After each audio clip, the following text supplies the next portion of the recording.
Hello everybody and welcome back to another episode of Ori and the Blind Forest. Last time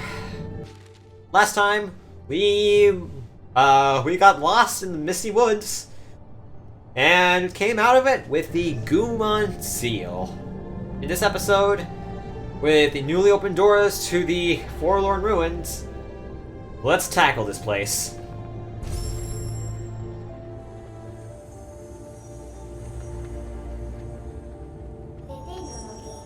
Forlorn Ruins. Here's where the Gumon live.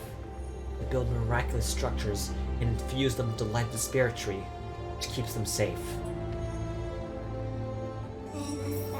Oh no. These Gumon were frozen, unable to escape. When the element of winds lost its light, these ruins must have turned into their grave.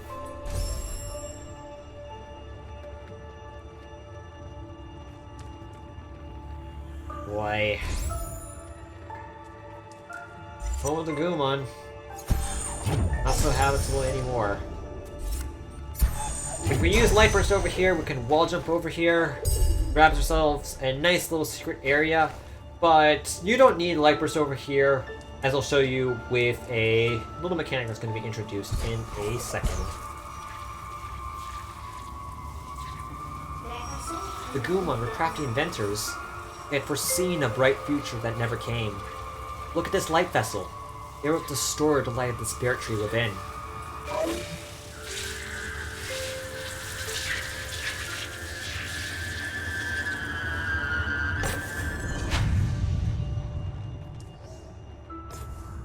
We got another orb over here.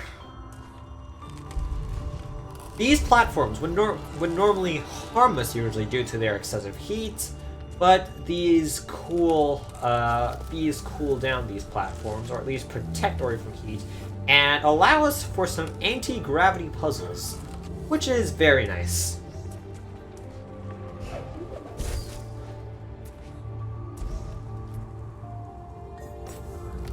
Use the light vessel to walk over Gumon architectural structures and not take damage, which is very nice, although I wouldn't actually hold on to the light vessel a lot of the time,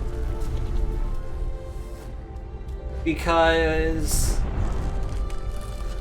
you're just not really left with that many movement options.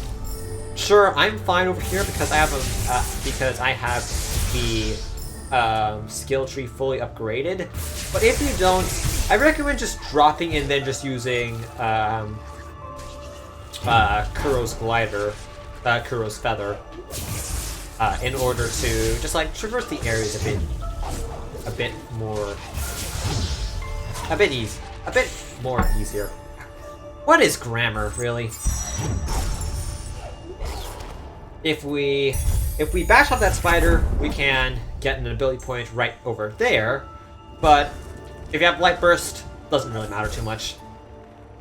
Speaking of Light Burst, usually you have to get over onto that top platform and then just use the light vessel in order to anti-gravity platform our way down. However, yay for light vessel! I seriously recommend that's what you do. It's honestly a little bit of a pain to just do the whole anti-gravity shenanigans there.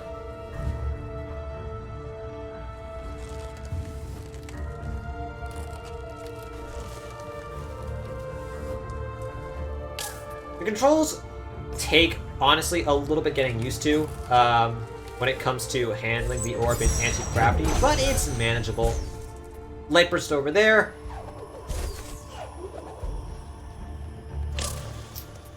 Really, Light Burst is so good. And I keep on taking damage, but anywho. One thing that the Light Vessel does when it comes to gravity is that it basically shifts Ori's gravity rather than just attaching him to a platform. So, basically, you got puzzles such as that. We can insert a mapstone fragment over here into the pedestal, and that reveals the whole map. We got that mapstone fragment from both from the Valley of the Wind. There's 2 of them there. There isn't one in this dungeon, so don't mind if you are missing. There's a spirit gate over here, but unfortunately, it's blocked off to us right now. We normally have to do some more anti-gravity puzzles, and it's really not that difficult. Just like move from the previous one over there, and then just jump to this one. But we'll just light burst it up. And here's something that the Jinso tree had dungeon-wise. It is a spirit fountain.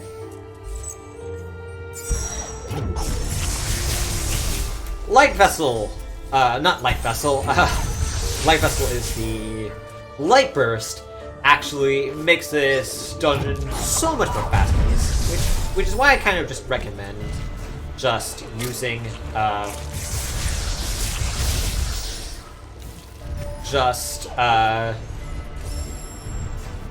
well, doing the Hollow Grove before this. You don't even need to finish the Hollow Grove. Just get the, just get Soul's ability. And why not finish it anyways, because it's such a good area.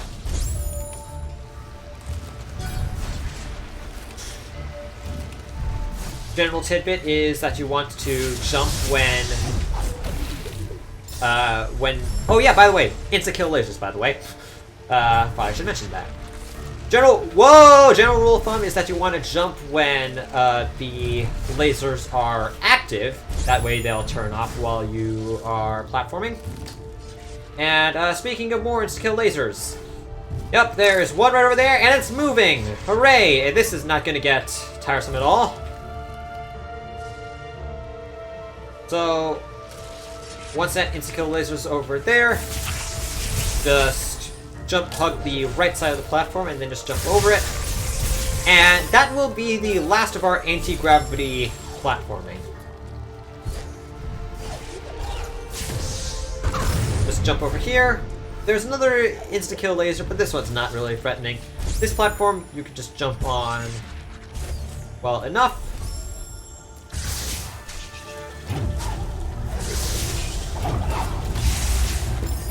Insert the keystones into the spirit gate.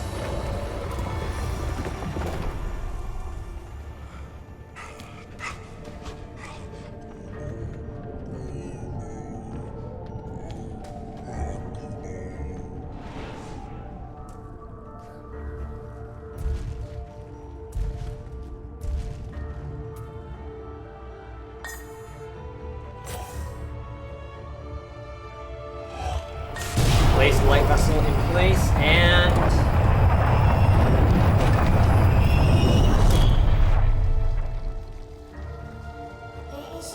the shrine must have been powered, all they had built. Look at it now. Look what it did!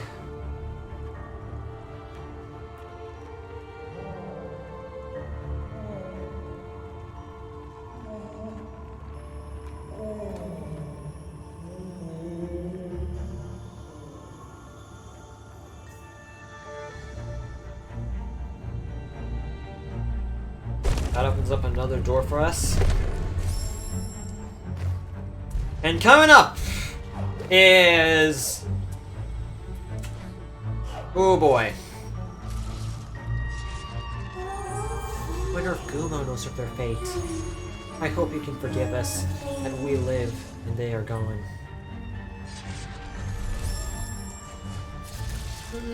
This is one of the scariest enemies. This is one of the scariest places in the game.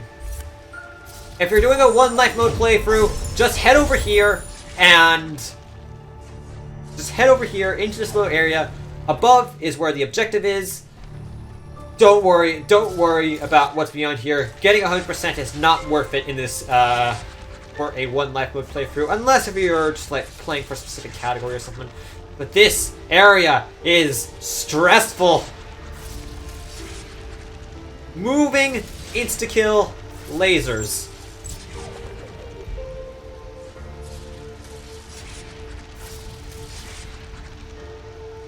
You want Ori to live, just take it as slow and methodical as you possibly can. Even there, I was rushing it a little bit, and that almost got Ori killed, and we wouldn't want that to happen now, would we?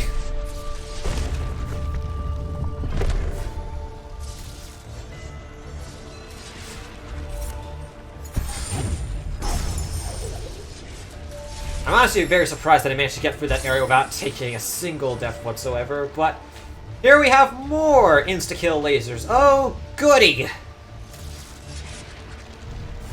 Just wait for...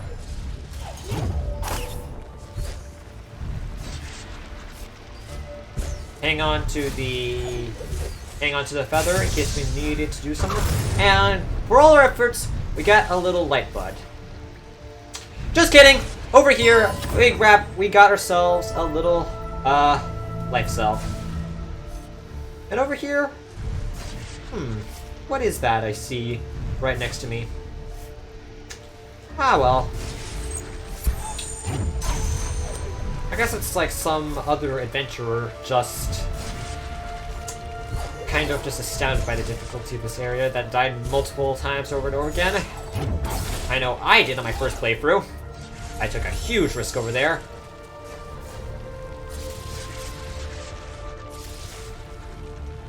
Whoa.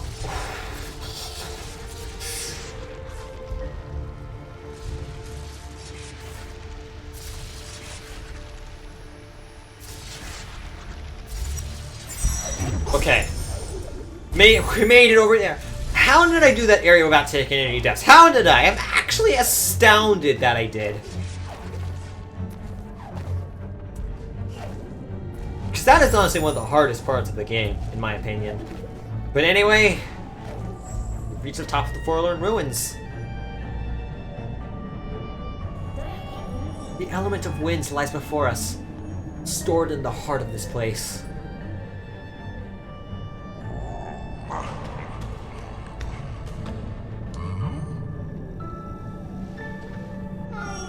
These ruins are all that is left of the Gumon, reminding us of their fates. Losing the ones that he loved, Gumo is the last of his kind. Hurry, we shall bring back the light for Nibel and the memory of the Gumon. Let us restore the element of the winds.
We've restored the winds.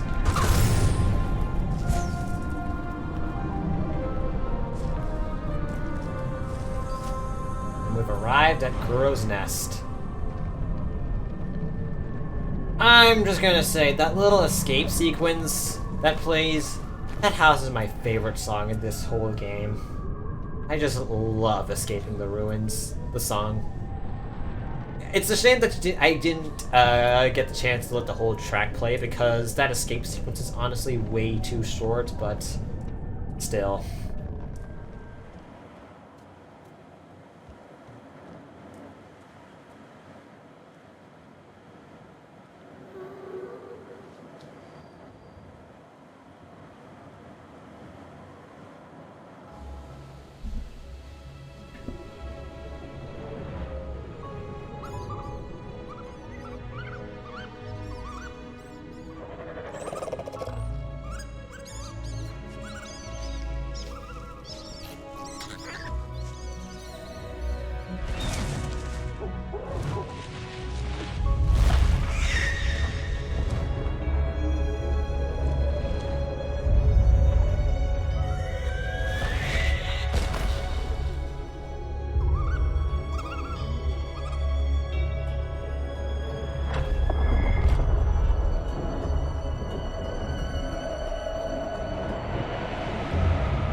we found out the truth about Kuro's past.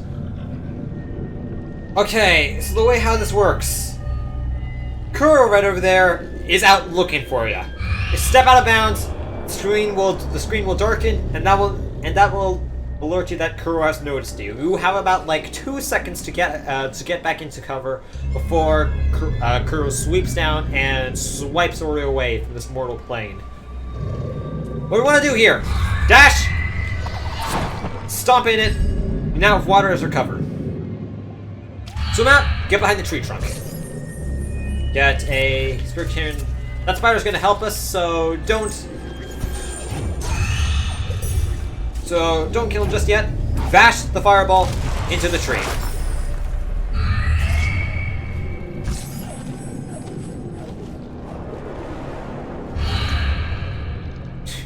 Unfortunately, we cannot get this wall over here. We need a kamikaze beetle. Luckily, there's one right over here, but you have to lure him out.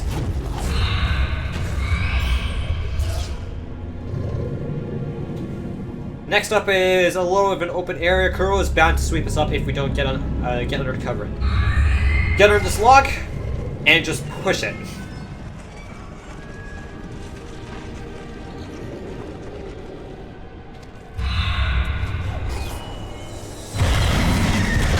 Run for your life, and we've escaped her wrath yet again. We barely escaped from her clutches this time. It's clear now why she hunts us.